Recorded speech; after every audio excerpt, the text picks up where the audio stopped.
but AT&T Stadium has been the site of the only 2 overtime games played in the NFL this year. Cowboys were in both of them. Lost one. Wait, 1-1. Wait, yeah, 1-1. Well, tied 1.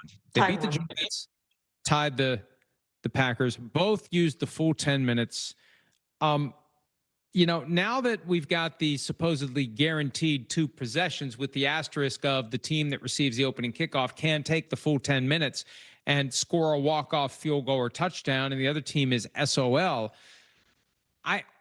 This idea that the default is you kick and take the ball second, I just don't buy that. The more I think about this, I think you got to take the ball first, especially because you have the opportunity to put the brakes on and limit or eliminate the opportunity of the team to do anything about it.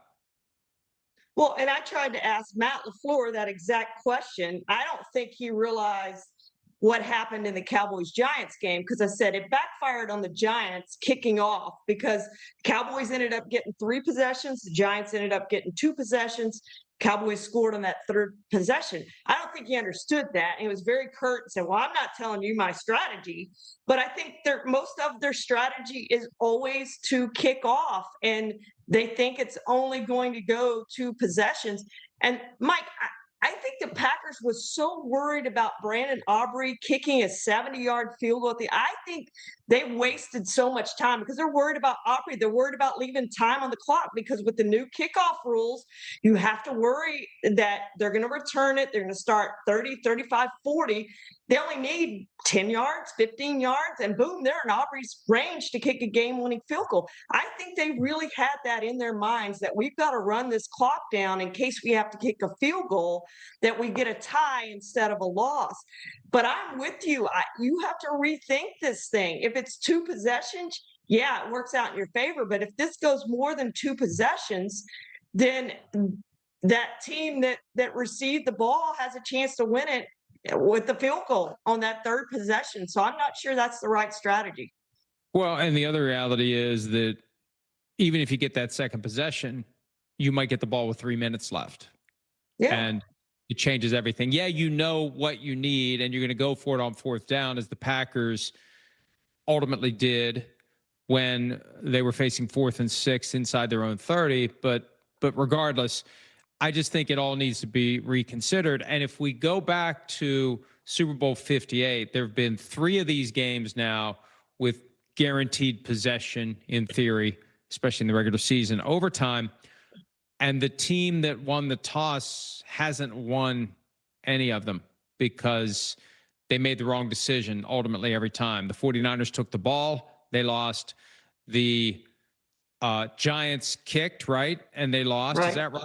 Right? That's correct. Yep. And then the Packers kicked and they tied. So the team that won the toss has yet to win in one of these games. And I think they need to rethink their strategy overall, because you're right. And look, this is it. This doesn't just apply to overtime games. We talked about this last Friday on the show. I've written about it. How you handle your last drive in regulation, or really at the end of the half, it affects whether or not the other team's going to have a chance to kick one of those flubber ball field goals.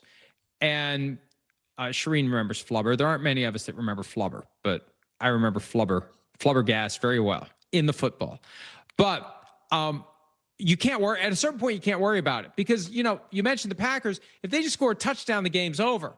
So yeah. I think when you get within the red zone, you got to focus on let's score a touchdown, not if we get stopped here and we kick a field goal, they're going to have time left. Like there's a certain point where it short circuits your brain. And it apparently did to the Packers, because they get the tie and they almost blow that, and they do blow their chance to score a touchdown and win the game. Yeah, I absolutely think I agree with you. Like they just had this mentality of, well, we're in field goal range now. The worst thing that happens is we tie, but if we run the clock out, but we got to run the clock out just in case. Have the mentality of we're going to score a touchdown here and win the game. And I don't think they did that. And maybe they were scared a little bit with the way the end of the second quarter ended there when they blew that. And if they don't blow that, they probably walk away with the win in regulation. Frankly, if they just take a knee and go to the locker room and say, we're good with this lead, we'll come back out, we'll see you in the second half, and they blew that. So there were so many bad decisions in that game by the Packers that cost them a win. And they're fortunate it didn't cost them a loss. Hi, it's Mike Florio. Thanks for watching PFT on YouTube. Hit subscribe for the latest news and analysis from Pro Football Talk.